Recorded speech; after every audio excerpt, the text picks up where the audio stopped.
দুপুরের ভাতের সাথে যদি থাকে গরম গরম শাক আর কাতল মাছ, তাহলে কেমন লাগবে বলেন তো। আজকে কাতল মাছ দিয়ে পুঁই শাক রান্না করব, দুপুরের রান্না। তো ভাবলাম যে একটুখানি আপনাদের সাথে শেয়ার করি কি কি করতেছি, যেহেতু ডেইলি ব্লগ দিচ্ছি কিংবা ডেইলি লাইফস্টাইল আপনাদের সাথে শেয়ার করব, সেই দিক থেকে শেয়ার করা। তো এই দিক থেকে মশলা, পেঁয়াজ, রসুন, হলুদ, লবণ দিতে না ভুলে গেছি, বুঝছেন। পরে সন্দেহ হচ্ছিল, পরে টেস্ট করে দেখলাম যে ঠিক আছে কিনা। পরে যে না রে বাবা, লবণই দিই নেই, কেমনটা লাগে বলেন। পরে লবণ দিলাম, কষতে ছিল।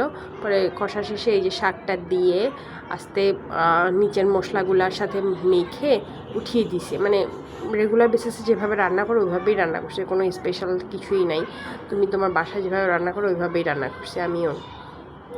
শাক আমাদের স্বাস্থ্যের জন্য অনেক ভালো, কিন্তু আমি পুঁই শাকটা খেতে পারি না, কারণ আমার প্রচুর পরিমাণে অ্যালার্জির প্রবলেম আছে। এই জন্য আমি পুঁই শাকটা খেতে পারি না। পুঁই শাক, মিষ্টি কুমড়া, আবার বেগুন যেটা, সেটা আমি খাইতে পারি না। এই জন্য আমার একটু মানে লাল শাক, পালং শাক, ওগুলো আমার ভীষণ পছন্দ, ডাঁটা শাক ওগুলো ভীষণ পছন্দ, কিন্তু পুঁই শাক ভাই আমি খাইতে পারি না। কিন্তু জামাই আনছে, কী করার, আজকে খাইতেই হবে। এই যে 3 পিস বড় বড় কাতল দিয়ে সুন্দর রান্না করা হয়ে গেছে, অলমোস্ট ডান। কারা কারা পুঁই শাক পছন্দ করো তারা একটু জানাও, আর কার কার দুপুরের মেনু আজকে কি, অবশ্যই তা তো জানাবাই। তা আর তোমাদের সাপোর্টটা একটু চাই। তোমরা সাপোর্ট না করলে কেমন হবে বলো তো। সাপোর্ট তো অবশ্যই করতে হবে।